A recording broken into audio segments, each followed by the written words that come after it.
in August, car sales crashed by about 31%. But if you look at the fact, millennials are being blamed, Ola, Uber being blamed, do you believe that's unfair? Because car sales were rising even when all these millennials were still around.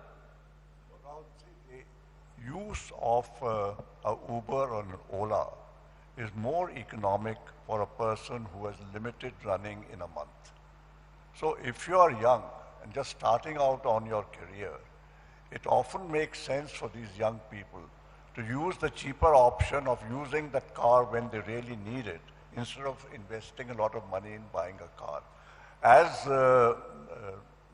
Pawan just said, there's no data really to establish how much that has impacted buying. Probably at this stage, it's not a very large amount. But over time, this will increase. But it is, in the long term, not going to affect sales because the life of a car which is sold to a Uber and Ola is much shorter. It gets replaced in a much shorter cycle. Then the car sold. Mr. Kant, you want to respond? The Niti Aayog in particular has been at loggerheads with large parts of the automobile sector. You've been accused of changing the goalposts, getting the automobile sector to first prepare for Bharat 6 emission standards. As they roll out the capex for that, get set to hopefully benefit from it. You shift the goalpost to electric mobility and leave the automobile sector in the lurch. This constant change in policy, they say, is jeopardizing their operations. No, so Rahul, one is that I'm a great believer that this drop in demand is very, very temporary.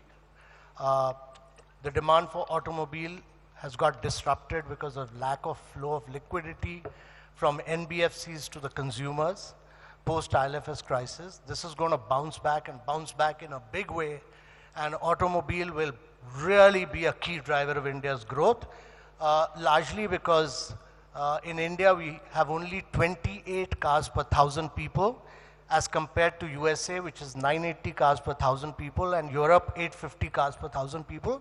So our growth for vehicles has just begun, and it will accelerate in due course. That's number one.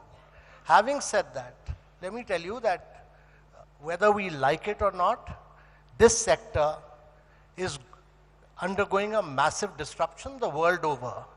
Yesterday, Daimler announced that it will stop making combustion engine vehicles. It will not develop combustion engine vehicles. Chancellor Merkel has told in India, automobile industry accounts for 49%, and in Germany it's 70%. And there, German Chancellor Merkel has said that the dominant form of manufacturing for Mercedes, for Audi, for BMW has to be electric. Otherwise, the Chinese manufacturers will gobble them up. Now, the cost of battery worldwide is falling from $276 per kilowatt hour, will come down in 3 years' time to $76 per kilowatt hour. The minute that happens, the combustion cars will be even more expensive than electric cars. Various studies have shown this. Now, we in Niti Aayog said that we did not talk about cars, first of all. We said that in India, 72% of the vehicles are two-wheelers. And on the advice of very distinguished people like Mr. Bhargav, we said that India should first electrify its two-wheelers, vehicles, because you can charge them at home, you can do green charging as well. And this provides an opportunity, because if we do not do this, then the world will take over manufacturing. It's happened to us in mobiles, it's happened to us in solar PV. We import mobiles, we import solar PV, we import telephone equipment.